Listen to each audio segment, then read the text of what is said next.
Today I'm going to be making chlorobutanol, which is an antimicrobial, preservative, and a sedative. To start, I poured 40 milliliters of acetone into a flask. I now need to get the acetone as cold as possible, so I put it in an ice bath. I then turn on the stirring and add a thermometer. Once the temperature of the acetone is around 3 Celsius, I add 5 milliliters of chloroform. I made this chloroform from literal eggs, and I did this in a previous video, which I'll link in the description if you want to check out. Anyways, the addition of the chloroform raises the temperature by a few degrees, so I let it cool down again until it's closer to 3 Celsius. Once everything has cooled down again, I need to slowly add 1 gram of crushed potassium hydroxide. The addition of the potassium hydroxide is very exothermic, and we need to keep everything cold, so it's important to add the potassium hydroxide very slowly, and in small portions. You must never let the temperature go above 10 degrees. If the reaction gets too hot, it might lead to a thermal runaway.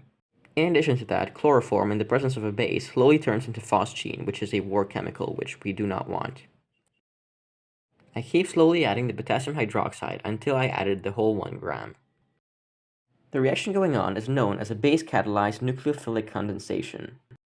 First, chloroform's acidic hydrogen is protonated by the hydroxide ion to form water and a trichloromethyl anion.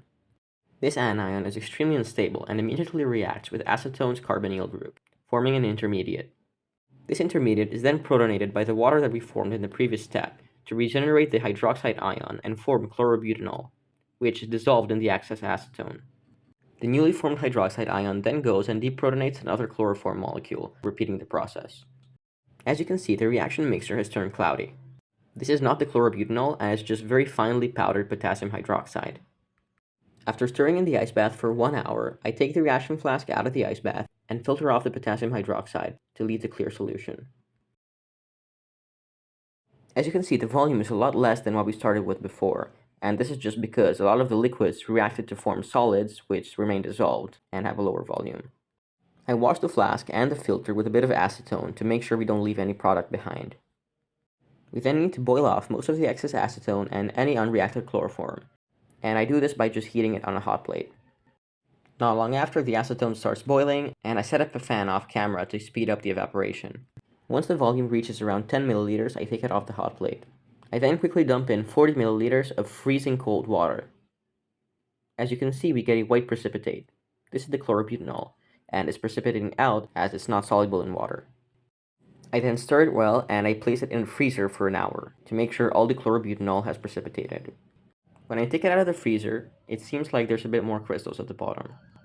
I then vacuum filter the crystals to dry them up. The final yield of chlorobutanol was 5.87 grams, which corresponds to a yield of 52%. Chlorobutanol is known for having a camphor-like odor. Mine definitely smells kind of like camphor, but I would much rather refer it to like a mixture of menthol and chloroform, because it's sweet but still a bit pungent. You could, in theory, recrystallize the chlorobutanol, but I think it's already pure enough, and I don't really need it for very precise purposes. In the end, I really enjoyed making this, and I would really love if you liked and subscribed. Your support is what inspires me to make these videos, and I hope you really like them.